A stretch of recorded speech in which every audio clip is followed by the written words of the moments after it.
안녕하세요. 이번 강의 주제는 재정 건전성입니다. 재정 건전성이란 국가의 재정이 얼마나 건강한지를 나타내는 지표고요. 보통 재정 건전성을 얘기할 때 가장 많이 쓰는 지표가 국가 채무입니다. 그러다 보니까 이번 강의는 국가 채무를 중심으로 첫 번째 국가 채무가 무엇인지, 국가 채무는 어떻게 구성이 되고 다른 비슷한 유사한 개념인 부채나 국채는 어떻게 다르고 그 개념을 먼저 설명을 드릴 거고요. 두 번째는 우리나라의 국가 채무가 얼마나 되는지, 그 GDP 대비 비율은 얼마고 몇 조 원이고 이게 다른 나라에 비해서 많은지 적은지를 설명을 드릴 거고요. 세 번째로는 국가 채무가 많아지면 어떻게 되냐, 경기에 어떤 영향을 미치고 채무가 많아진 국가들이 실제로 어떤 위기가 있었는지 그 사례를 좀 설명을 드릴 거고요. 마지막 네 번째로는 그렇다면 이러한 국가 채무를 어떻게 관리해야 될지, 우리가 가지고 있는 재정 건전성 관리 수단, 예를 들면 수입 다변화라든지 지출 효율화라든지 그리고 중요한 재정 준칙, 그걸 설명을 드리면서 강의를 마무리하려고 합니다. 우선 국가 채무에 대해 설명을 드리겠습니다. 국가 채무는 쉽게 말해서 나라가 가지고 있는 빚을 의미합니다. 그럼 이때 말한 나라는 무엇이냐? 나라는 정부를 의미합니다.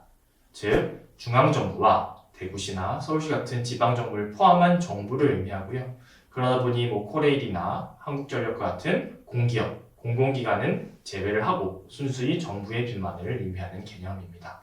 그럼 이제 국가 채무는 어떻게 발생하게 되냐? 이거는 가정도 마찬가지입니다. 가정에서 빚이 발생한 이유는 보통 벌어들이는 돈보다 쓰는 돈이 더 많이 발생할 때 채무가 발생을 하게 되죠. 국가 채무도 마찬가지로 정부가 벌어들인 돈보다 쓰는 돈이 더 많을 때 채무가 발생을 하게 되는데요. 보통 국가가 벌어들인 돈을 총수입이라고 하고요. 그 총수입에는 세금을 걷어서 걷어들이는 국제 수입이라든가 아니면은 국가가 가진 자산을 팔고 또 이제 벌금이나 과태료 같은 거를 통해서 벌어들이는 세배 수입도 있고요. 그리고 이제 다양한 기금들이 벌어들이는 기금 수입들이 있는데 이 세 가지 개념을 다 합쳐서 총수입이라고 하고, 또 이제 국가가 쓰는 돈은 총지출이라고 하고요. 여기는 이제 좀 이제 생계가 어려운 분들에게 지급하는 생계급여나 아니면 장학금, 국가장학금 같은 거나 그런 것들 이전 지출까지 포함을 하고 또 도로나 철도 같은 것을 짓는 자본 지출까지 포괄한 그런 개념이 총지출입니다. 그래서 이제 국가가 벌이는 총수입보다 총지출이 더 클 때, 그럴 때 재정 적자가 발생한다고 그러고요. 그런 재정 적자가 쌓이게 되면 채무가 되는 것입니다. 그럼 이제 국가 채무는 무엇으로 구성이 되어 있는지 좀 더 설명을 드릴 텐데요. 아까 말씀드린 것처럼 국가 채무는 나라의 빚이라고 그랬고, 이때 나라의 빚은 중앙정부와 지방정부의 빚이고요. 그럼 이제 중앙정부의 빚을 좀 더 자세히 설명을 드릴게요. 중앙정부의 빚은 세 가지로 구성이 되는데, 첫 번째는 국채, 두 번째는 차입금, 그리고 세 번째는 국고채무부담행위입니다.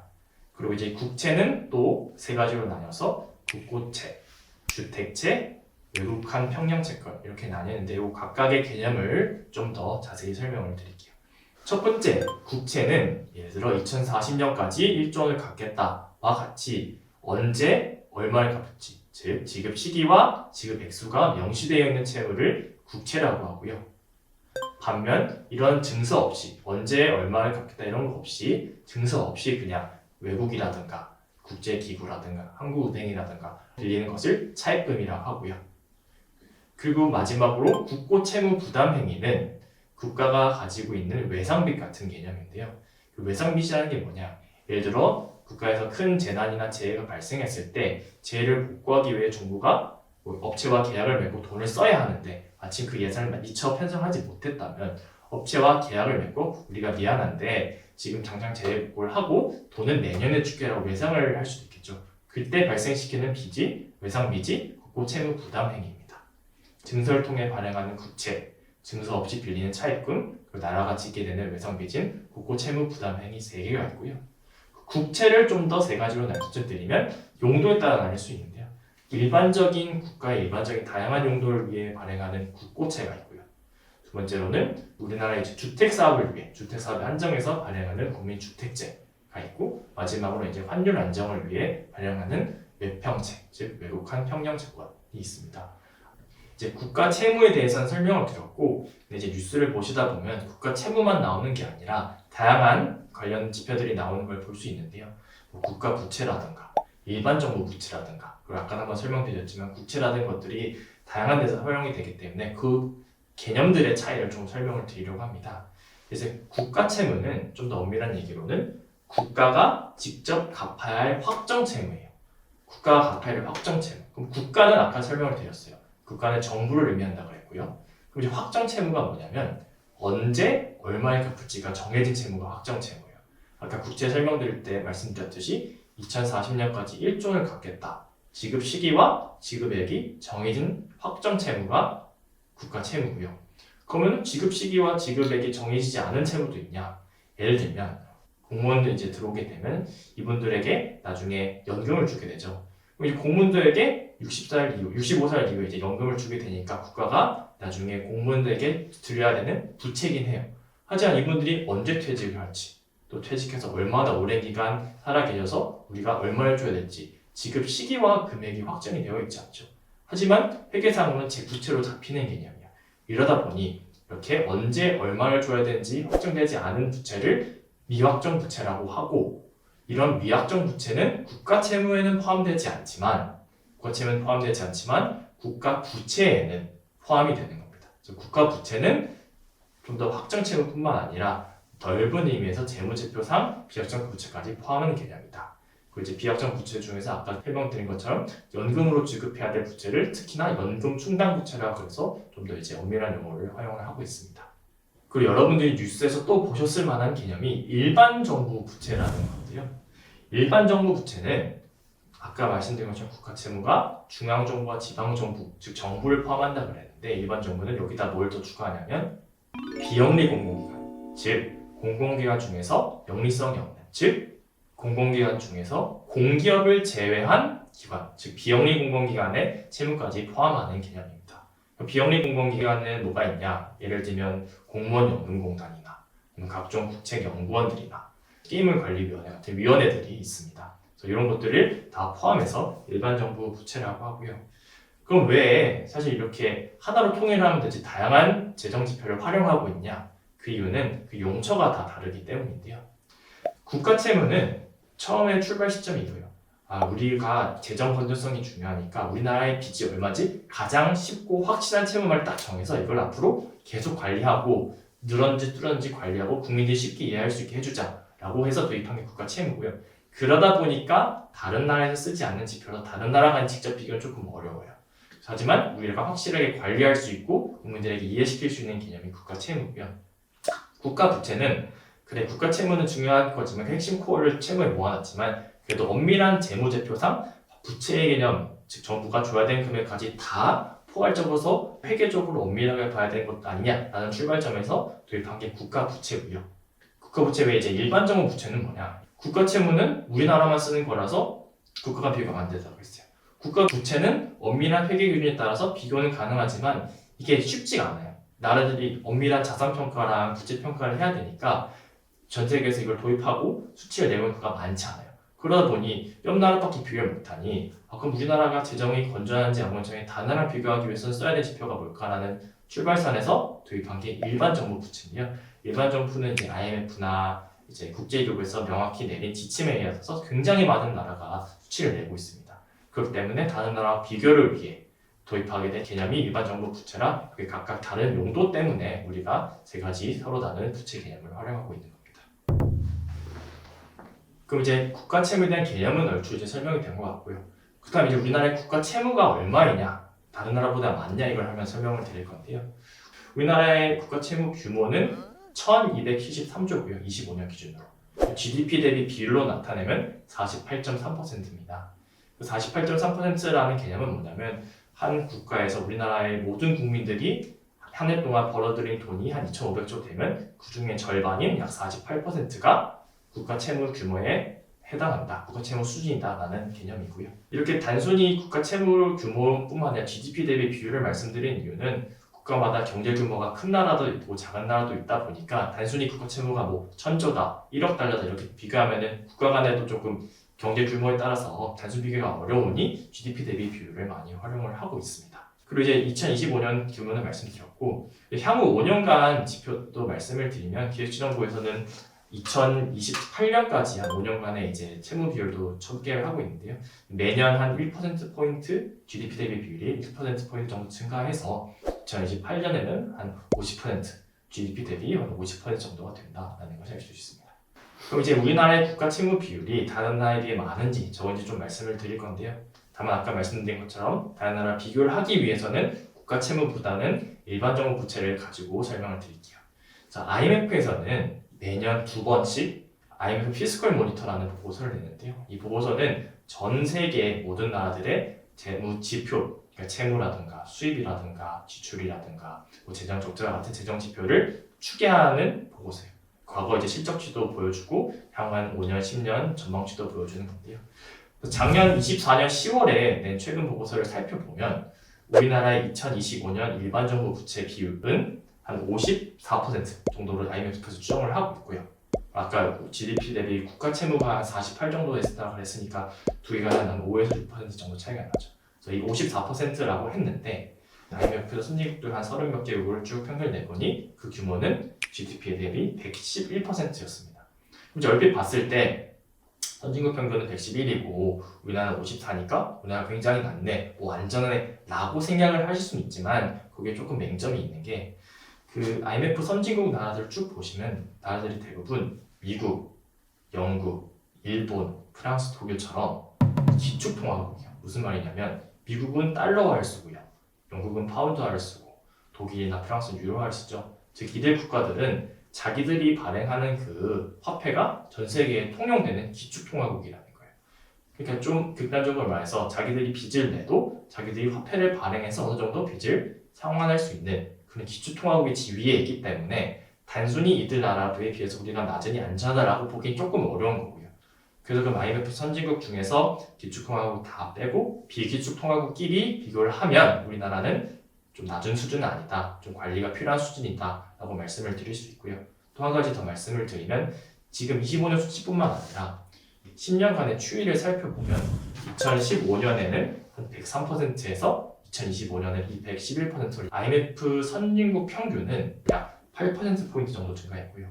우리나라는 38.8%에서 54.4%로 약 15%포인트 증가했습니다. 즉 증가폭이 선진국 평균의 거의 2배라고 할 수 있죠. 그러다 보니 비록 2025년 단수치만 봐서는 높은 수준은 아니라고 볼 수 있고 또 낮은 수준이라고 할 수 있겠지만 선진국 단순 평균에 비하면 그 증가 속도가 굉장히 빠르기 때문에 여전히 우리나라는 건전성 관리를 철저히 해야 된다라고 말씀드릴 수 있겠습니다.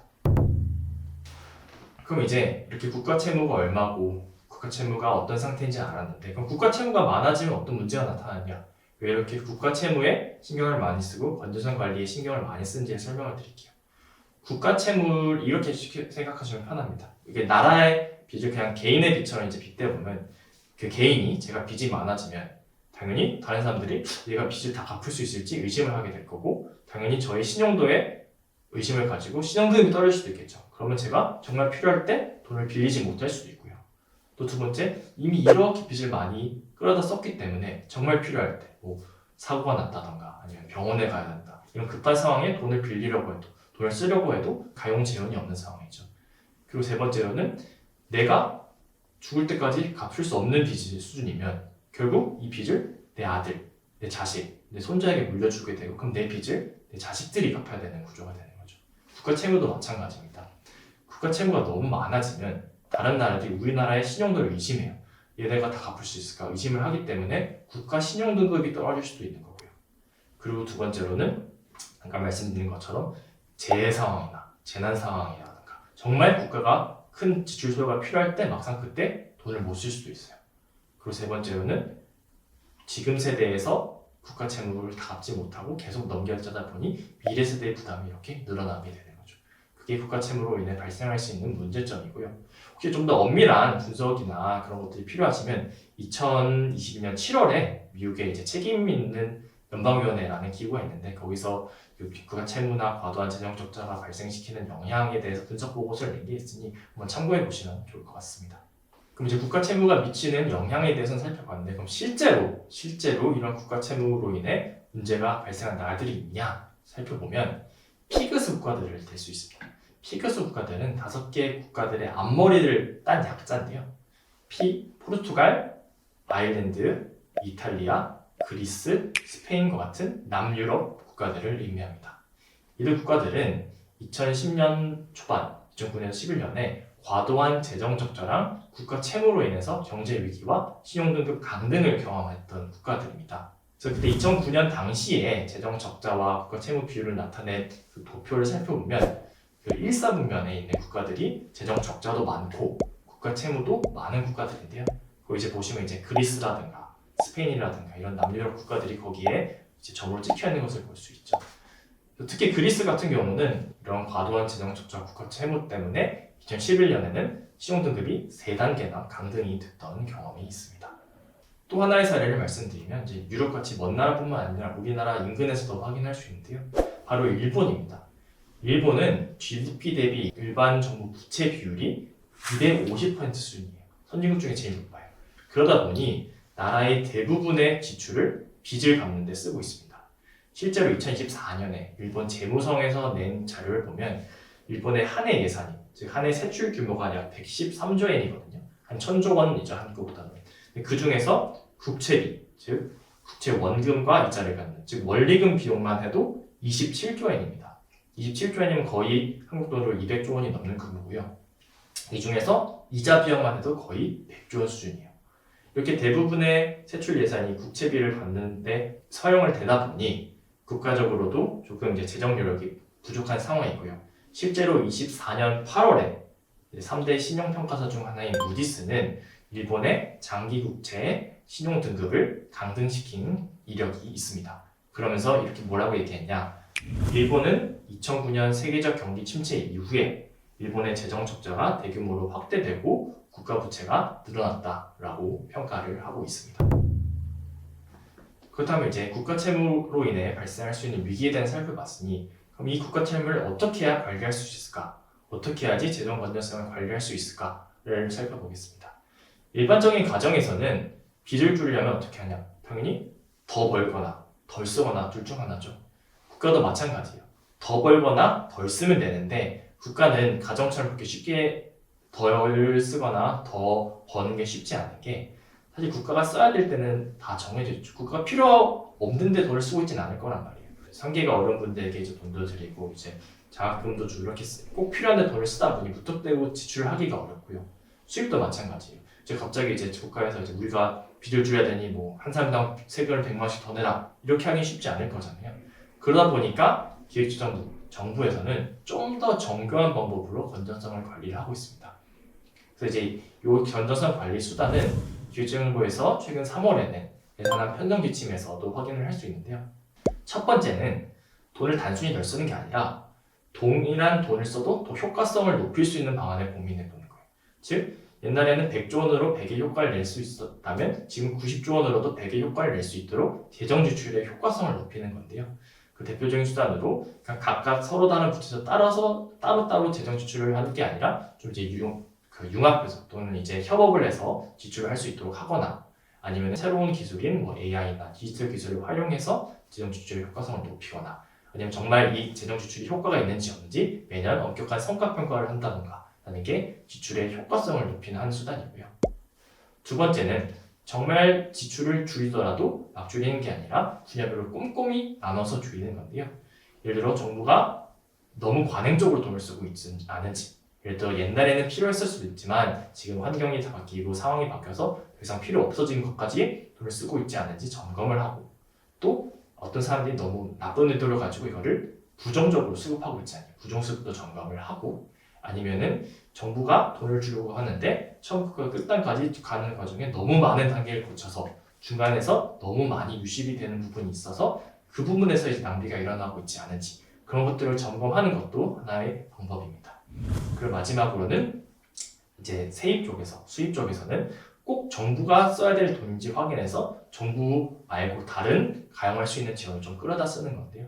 예를 들어 도로나 철도처럼 조금 수익이 나는 부분은 국가가 100% 돈을 대기보다는 뭐 민간의 재원을 활용하고 민간의 투자를 유도하고 아니면은 당장 좀 돈이 없어서 무턱대고 국채를 발행하기보다는 정부가 가진 다양한 기금 중에서 조금 쓸 수 있는 여유 자금이 있는지 활용해서 그걸 좀 쓰고 이런 식으로 효율적으로 수입을 다변하는 것도 방법이 되겠습니다. 그리고 마지막으로 재정 관리 수단으로 얘기할 수 있는 게 재정 준지, 즉 아예 처음부터 정부는 이 정도 이상 재정 적자를 내지 않겠어 라고 한도를 그는 것입니다. 그래서 재정 준칙은 좀 더 자세히 설명을 드리도록 하겠습니다. 재정 준칙이란 재정 총량에 대한 수량적 한도를 의미합니다. 용어가 좀 어려서 풀어서 설명해 드리면 재정 총량이란 국가 채무라던가 재정 수입, 재정 지출, 재정 적자처럼 국가의 전반적인 경제 흐름을 확인할 수 있는 지표를 재정 총량이라고 하고요. 그럼 이 총량을 수량적 한도로 삼는다. 무슨 얘기냐면 숫자로 못 박아둔다는 얘기예요. 얼마 이상 내지 마라. 예를 들면 국가 채무 비율은 GDP의 50% 이상 넘지 마라. 아니면 재정 적자는 GDP의 3%를 넘지 마라. 아니면 총지출 중과율이 전년 대비 5% 이상 늘지 마라. 아니면 재정 수입이 매년 3% 이상은 늘어야 된다.처럼 숫자로 못 박아주는 게 재정 준칙입니다. 그럼 우리나라는 어떤 재정 준칙을 도입하고 있냐면요. 수지 준칙을 도입을 하고 있는데 쉽게 말해서 우리나라의 재정 적자는 GDP의 3%를 넘지 마라. 하지만 지금은 3%를 넘지 않지만 국가 채무 비율이 너무 높아져서 60%를 넘어가게 되면 더 엄격하게 관리해야 되니까 그때부터는 2%를 넘지 마라 라는 게 우리나라가 지금 도입하고 있는 재정 준칙의 모형입니다. 재정 준칙은 우리나라에서만 도입하고 있는 제도는 아니고요. 전 세계에서 보편적으로 도입을 하고 있는 제도입니다. 실제로 IMF에서는 한 5년마다 IMF 재정 준칙 보고서를 발간하는데 그 IMF 보고서에 따르면 전 세계에서 약 105개국이 재정 준칙을 도입을 하고 있다고 하고요. 특히 언제 많이 늘어났냐면 2009년 글로벌 금융위기 이후에 국가들이 재정 적자가 너무 많아지고 국가 채무가 너무 많아지니까 국가들이 이제 위기감에 우리 건전성 관리를 철저히 하자 라는 차원에서 재정 준칙을 많이 도입했어요. 그래서 그때 조금 재정 준칙 도입국들이 점프를 하는 모습을 볼 수 있고요. 그 유형별로 살펴보면 아까 말씀드린 것처럼 재정 준칙은 4가지 재정 총량을 이제 보통 관리를 하는데 그 중에서 가장 많이 도입을 하고 있는 게 수지 준칙, 즉 적자를 통제하는 거. 두 번째가 채무 준칙, 국가 채무 비율이라든가 채무 규모를 통제하는 거. 세 번째가 지출 준칙, 네 번째가 수입 준칙의 순으로 국가들이 많이 도입을 하고 있습니다. 이제 마지막으로 청년 세대들에게 특히나 재정 건전성이 중요한 이유를 설명을 드리고 강의를 마무리하려고 하는데요. 재정 건전성이라는 개념 자체가 재정이 부도하지 않고 지속 가능한지, 즉 미래 세대까지 안전하게 유지될 수 있는지에 대한 개념이기 때문에 미래 세대인 청년 세대 분들이 특히나 관심을 가지고 봐주셔야 되는 개념입니다. 모든 빚이 마찬가지지만 누군가는 그 빚을 갚아야 하잖아요. 지금 세대에서 갚지 못하면 다음 세대, 미래 세대에서 갚아야 되는 구조이기 때문에 재정의 지속 가능성, 재정 건전성은 청년 세대에게 특히나 중요한 개념이고요. 관련된 지표를 하나 설명을 드리면 실제로 국회 예산정책처에서 2070년까지 장기 재정 전망을 한 결과가 있는데요. 우리나라 2070년에는 국가 채무 비율이 거의 6,800조, GDP 대비 비율로는 186%까지 달한다고 합니다. 하지만 이 전망은 고정된 상수는 아니고요. 우리 청년 세대 여러분, 그리고 저희가 얼마나 재정 건전성에 관심을 가지고 재정 건전성을 달성하기 위해 노력하느냐에 따라서 달라질 수 있는 개념입니다. 그렇기 때문에 청년 세대 여러분들도 재정 건전성에 관심을 많이 가져주시길 바라며 정부도 재정 건전성을 지킬 수 있도록 열심히 노력할 예정입니다. 감사합니다.